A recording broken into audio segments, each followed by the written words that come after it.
right, we're back. Season 4, rolling right along. Yes, sir. Jack, I am off to an awesome year, man. It's starting off real strong. One of the great things about being linked to the hip is that I am following along with you in that awesome year. Yeah, it's pretty great. But I'm more excited to be talking to you this morning. But as always, what's kind of top of mind for you, and what do we have on deck for this week? You know, I had an ass-kicking conversation yesterday with a CISO for one of the neighboring states, and before I use his name, I'm going to go back and ask him if that's okay. But we were talking about a set of plans that he was putting in place, and he had a really good question for me around how do you think about the bus problem, right? And I've always used this in my terms, and he actually used bus, which is my metaphor. So I thought, we were definitely in sync. But the idea is that cybersecurity is pretty complicated to begin with, right? And finding enough people to do it at all is really, really hard, right? Depending on who you talk to, there's either like 100,000 or 100 million empty job slots open in cybersecurity, right? And all those people, or some of those people, have got to know something about a bunch of different types of security technologies. So once you've got that all put together and have it all in one place, how do you avoid the bus problem? Which for our audience is, if one of my folks get hit by a bus, what do I do? Right? Now, bad for the employee, so condolences. But if somebody actually, if you find yourself with that problem, how do you do it? Because frankly, it was pretty much like being Sisyphus trying to push the resource rock up the hill every day, trying to get enough people. Finally, you get enough people with all the right skills. How do you protect yourself against the bus or against that well-meaning, overpaying competitor who may steal one of your folks? So I think it'd be something fun to talk about today. So we're oftentimes talking about how do you get the team and the strategy and the right approach and the right features in place for your cybersecurity program. How do you think about the bus problem? Yeah, just out of curiosity, like how did you two approach working through that, or kind of like talking through that? Yeah, so it actually started off with two different areas of concern on his part. One was that he was looking forward to having a really talented person who was going to be retiring, who was really good at an area of like policy development, compliance work, right? So it wasn't so much technical, it was skill set and experientially based. So that was one set of things. And the other was that they've adopted some pretty decent technology, but that has kind of a technical ramp to it. And he was concerned with how do you get the technical stuff. So the one we started with first was the technical one, right?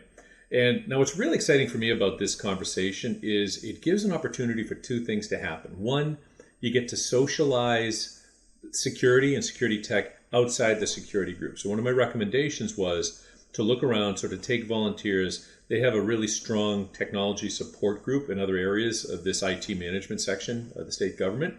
And I said, see if somebody wants to learn about some of this security tech to shadow, what's going on and make sure that their management, they're all underneath one really smart person who's running IT for the state. But how do you gather information and how do you interact with this technology and help somebody learn from outside of cybersecurity? My experience historically has been really smart IT people love wrestling with the particular challenges of cybersecurity if they get to bite it off in sort of like bite-sized chunks. So for me, one way to resolve that technical bus challenge was to do that. The second way was to talk to the vendor themselves. This is a really well-established vendor, has its own sort of retainer and professional services stuff going on.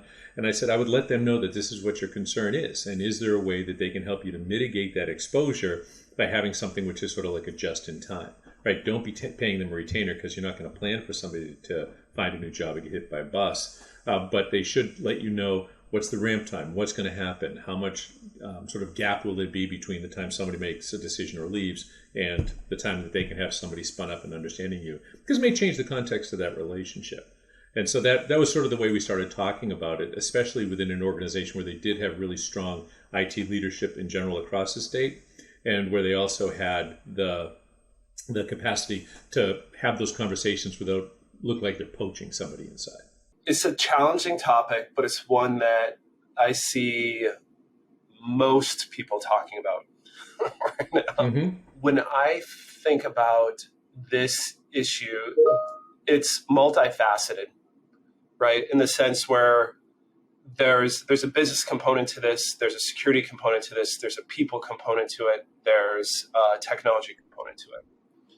Now, first and foremost, when I think about uh, this issue, like how do we ensure evangelization, continuity, continuation of cybersecurity in a business where you're lean and stretched on resources, right? Loss of any one person or any one function is completely catastrophic to the entire mission and goal of what you're trying to do. So just starting there, philosophically, like if you're thinking about this like a true business executive in nature, right? And saying like we have to solve this issue for the business, the organization or entity that we work for. How do we do this when continuity is a concern? And just as a starting point before I get into the other areas is saying you are the torchbearer. You as the security leader are the torchbearer for your organization, and there's no one that's gonna kind of wave that torch like you are, right? It's your core job, it's your sole focus, it's your passion, right?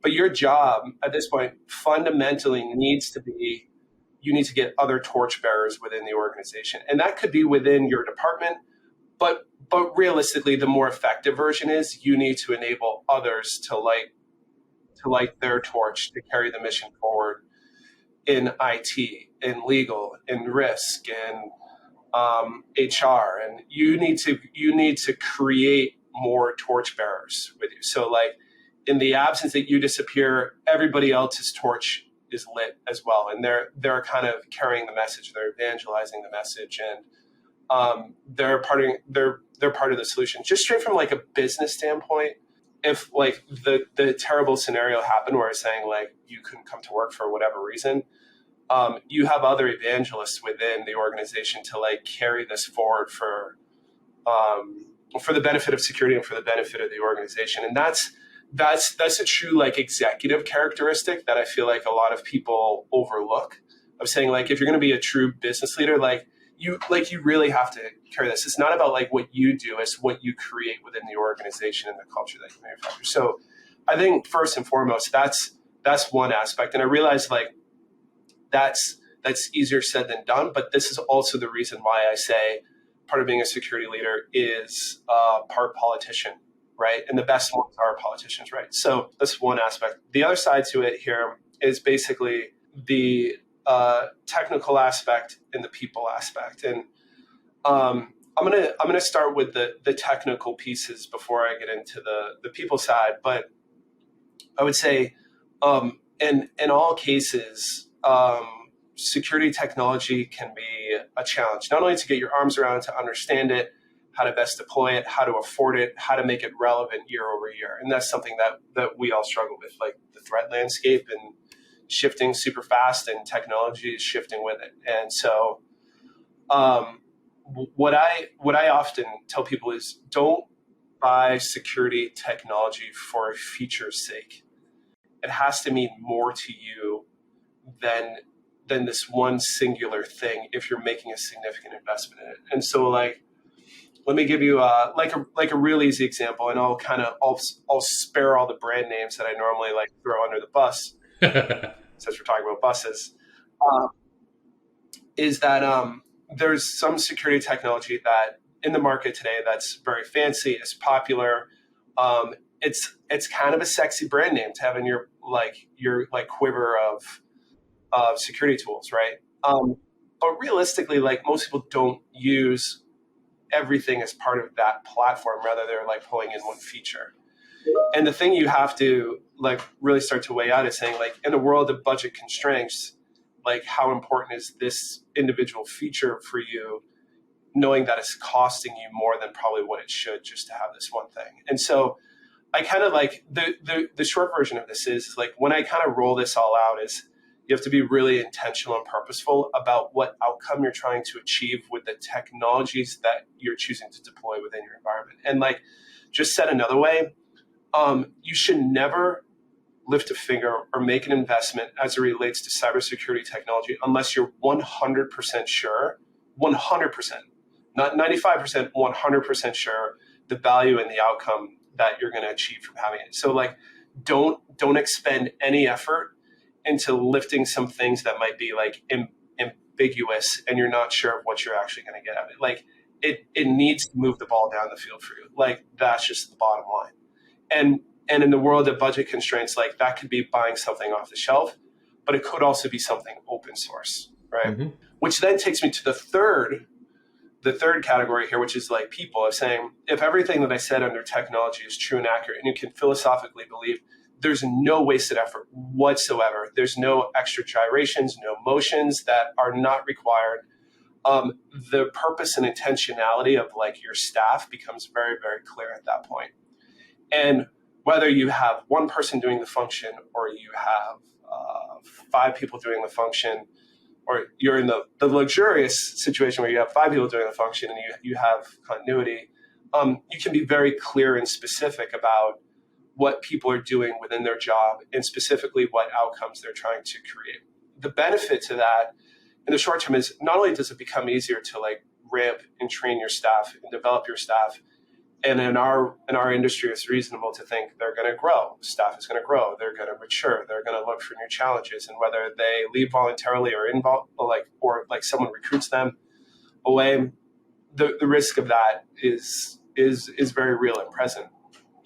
But those steps and those artifacts that you create about intentionality, purpose, outcome, now what you've fundamentally done is you've broken down the job duties and tasks of a security professional into smaller single-sized pieces that are easier to train. It's easier to recruit for. If you have to hire like someone new into the position, not only can you be very clear about what you have to train them on, you can be very clear about what the outcome, and it's reasonable to think at that point is even someone new to the role could be highly productive.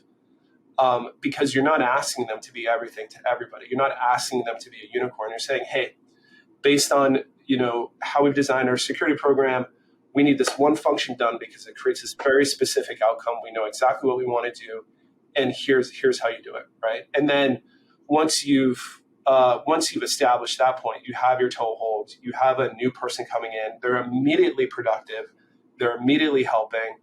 You can start to chart a career path for them. But now once you start to show them some success, it becomes easier to give them the second thing, right? And you're not overwhelming and you're not like overburdening them with a department that's understaffed and, kind of underutilized, if you will. So I think it's kind of a really long-winded answer, but I don't think there's one like single answer to it. I think it's a multifaceted, dynamic issue that people have to take a holistic view of how you approach it.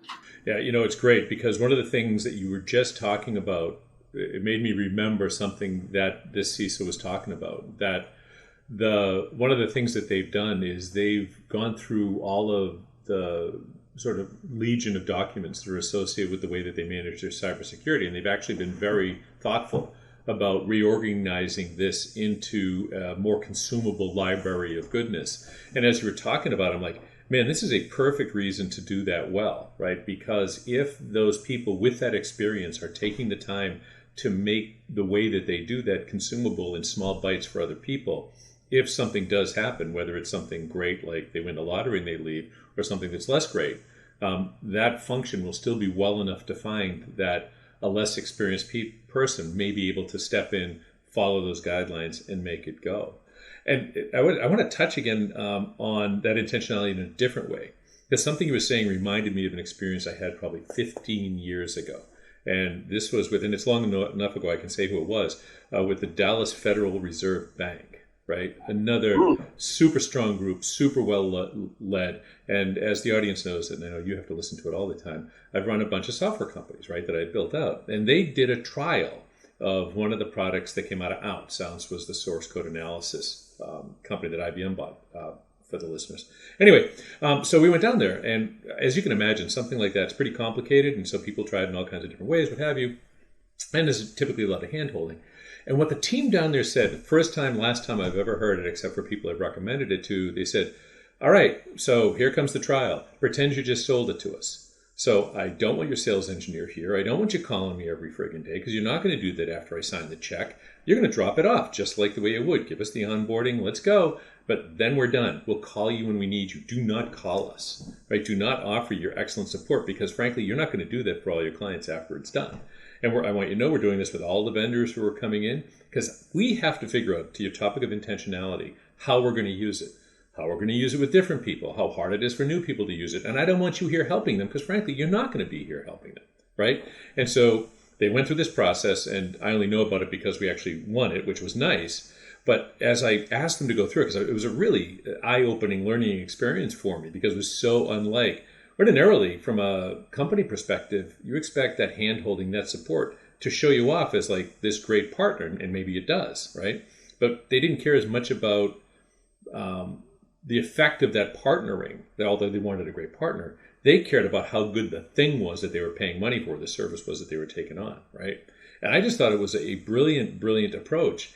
And I think that if the organization goes into these technology purchases, with that same intentionality, they can actually make this, how do I support this in the event that the person wins the lottery and is gone? I'm going to call it the lottery question instead of the bus question, because I'm really just like, how maudlin that freaking metaphor is. But if somebody wins the lottery, that the organization understands how they'll carry the ball forward. And the last thing, this is great. I love this. I feel like I'm on the sine wave of Justin commentary, right? Because I'm starting at your end, coming back to your beginning, over the top. The other one is just talking a little bit about the idea that you're helping these folks to understand what's going to happen if the need arises for them to come into the job. And I'm thinking that, a lot of the listeners have probably listened to the episode we did recently that talked about less experienced skill set in a high experienced job, right? And how do you find your way home from there? And as you were talking, I'm like, a lot of this does come to sort of succession planning, right?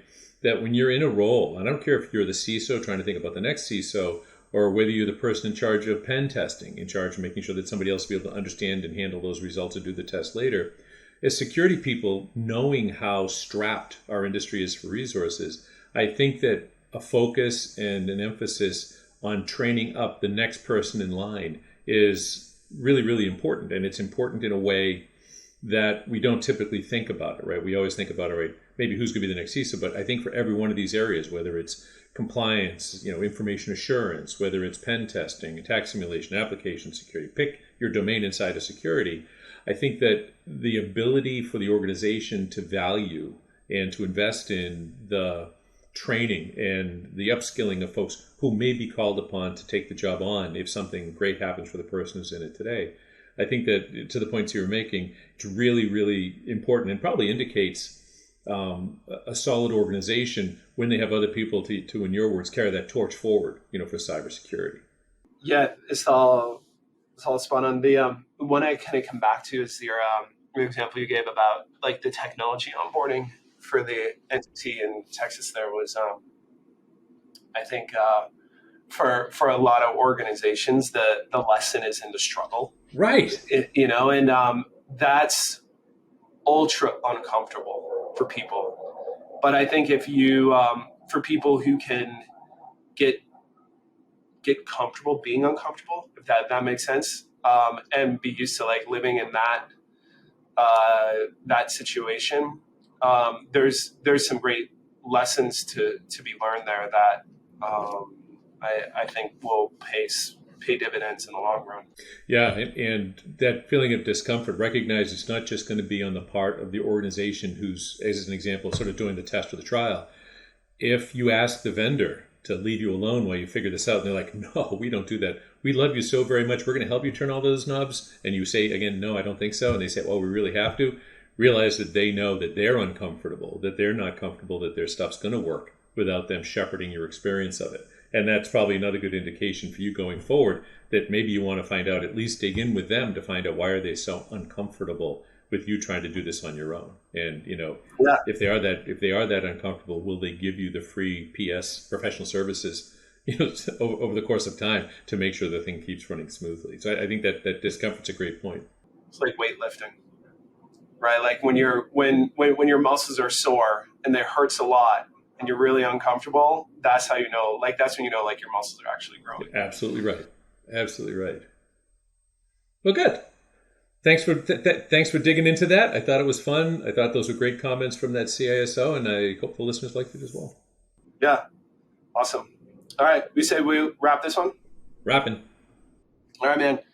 All right, so anybody listening, if you've enjoyed our episode, please like, share, help us distribute the security gospel to those whom you think might be interested. If you need cybersecurity help, info@NuHarborSecurity.com. We can give you a hand. If you have questions for Jack and I, you have topics that you would like to have covered, questions answered, you have items for a mailbag, you want to have Jack and I opine on different types of security technology, you can reach us at pwned@NuHarborSecurity.com, and we'll get you on the next episode.